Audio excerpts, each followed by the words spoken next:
Hi Cancer. Welcome to your quantum astrological reading for the month of June. Sorry I'm a little bit late on these. The lunar eclipse really put me out last week. I just needed to take a little bit of time to recover because holy shiz. So let's go ahead and dive in.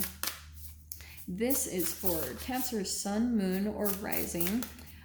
Keep in mind that these are general readings. If you guys are wanting to book a one-on-one, my website information is down below in the description box. Just go ahead and subscribe your email to my website, and that way you'll always get email notifications every time my availability does open up. And as always, sorry about that, thanks so much for liking, subscribing. Thank you for all the ways that you've supported the channel. And let's dive in. So we're in Gemini season right now, and right now we are in the midst of not only Mercury retrograde, but also Jupiter, Saturn, and Pluto retrograde. Okay. Towards the end of June, right when Mercury comes out of retrograde, Jupiter will go into retrograde. So we're in the midst. Okay, and then we've also got a solar eclipse that's coming in, which I didn't even mention in the other science videos. Okay, give me a second. Holy shiz, these cards take forever. I might just have to pull it.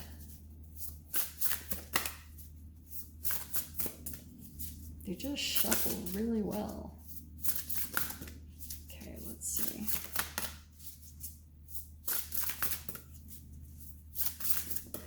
Okay, I'm gonna pull it. That's it. Yeah, that's the one. I'm gonna take that. Yeah. Okay.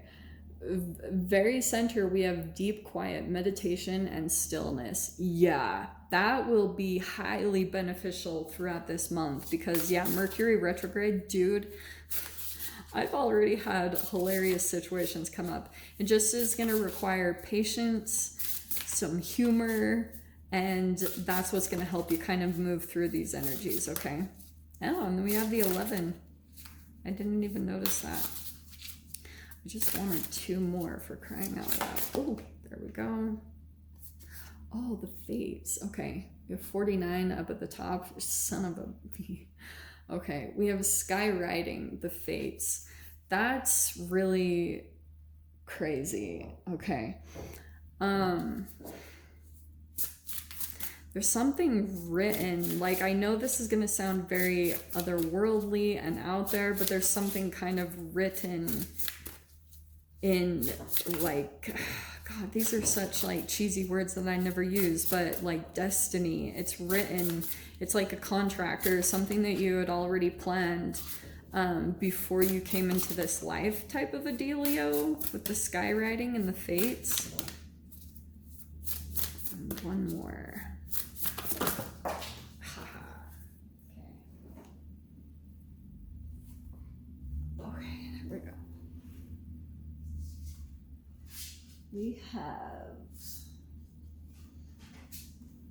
I have 3 and I'm gonna pick one, okay? Don't shoot me. Okay. Oh, I like that. That's why. I'm gonna go ahead and take that one. We have Netcaster. Preparations come to fruition. Okay, yeah. So, Cancer. I feel as though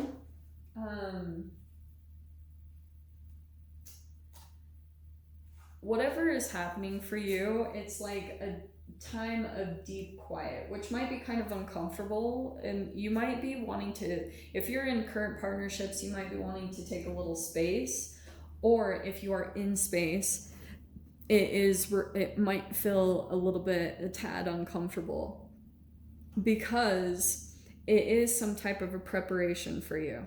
Okay, straight up, something is going to come to fruition. These energies are freaking hilarious. We have the 42, there's 11, and then there's the 49. Those numbers might not mean anything to you guys, but they are really weird for me. So, let's see. Yeah, so let me dive into this a little further because holy shiz.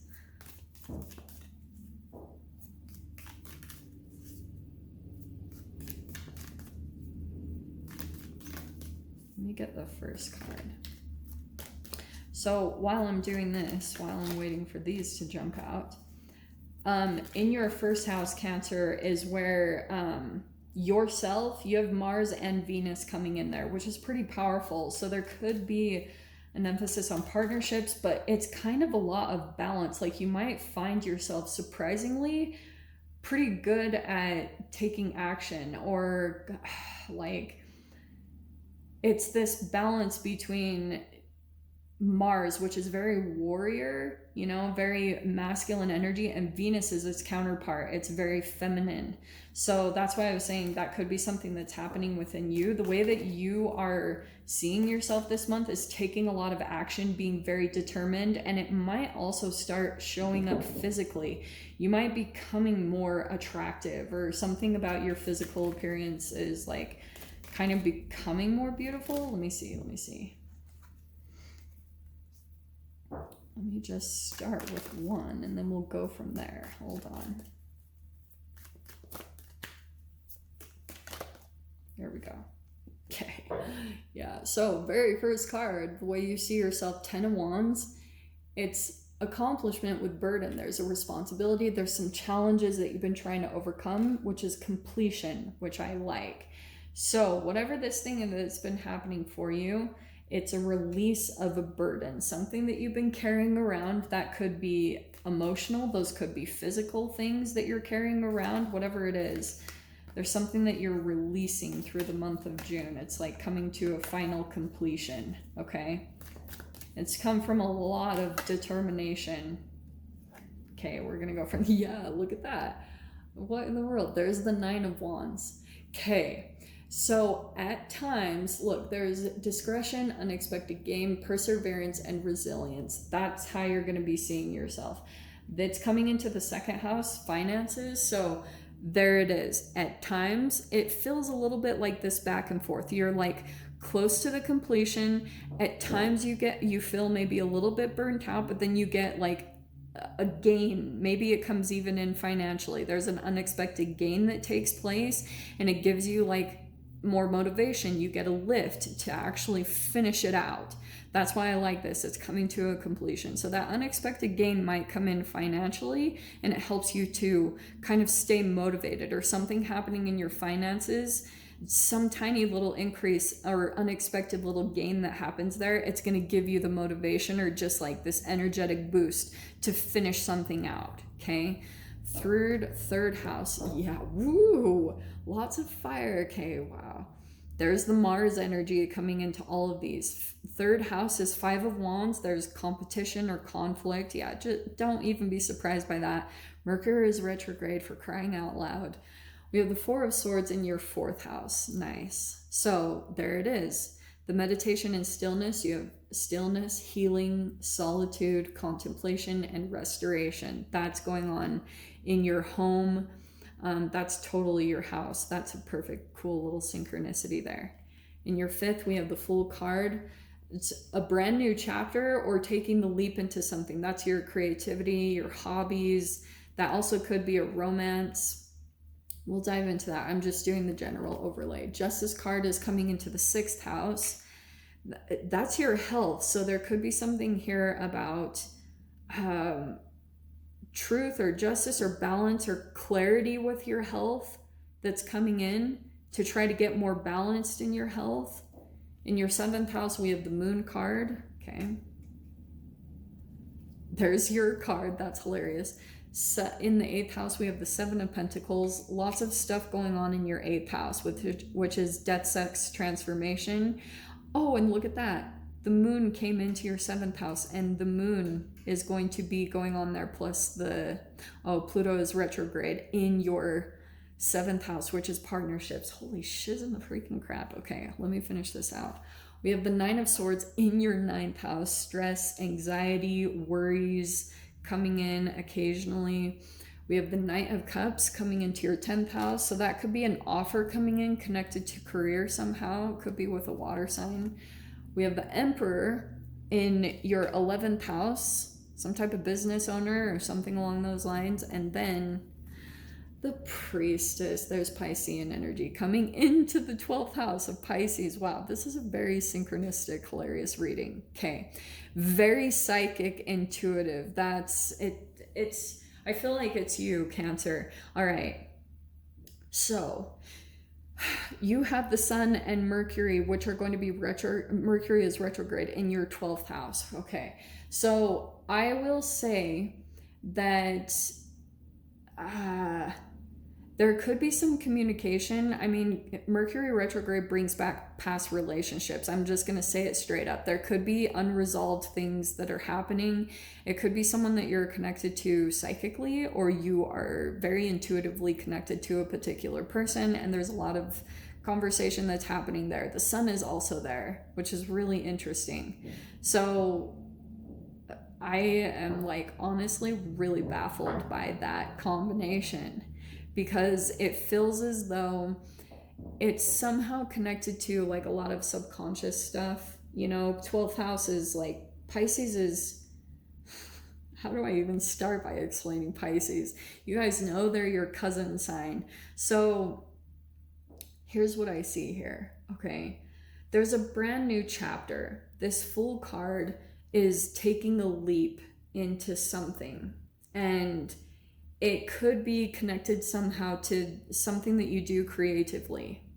And I almost want to say there's an Emperor in your environment, okay? Some of you guys also could be like business owners, or you're running some type of social environment, because this is like friends, social networking, and wishes and dreams. So something that you kind of maybe stand out, or you're kind of building an empire, and it could be connected to like you have people around watching.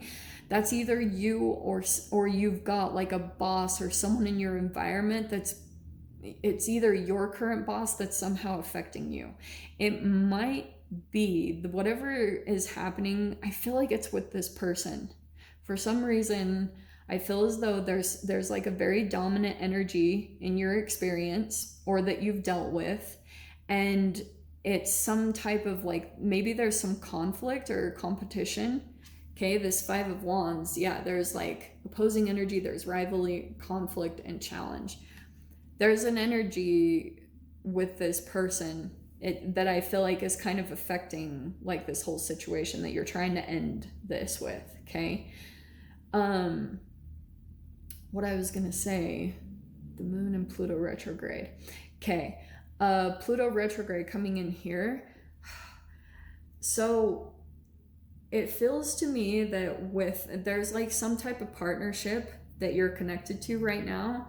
It's very much so connected to kind of like your childhood. You know, Moon is subconscious patterns. It's like something that you play out unconsciously. And I feel as though there's like this illusion up with a particular partnership, okay?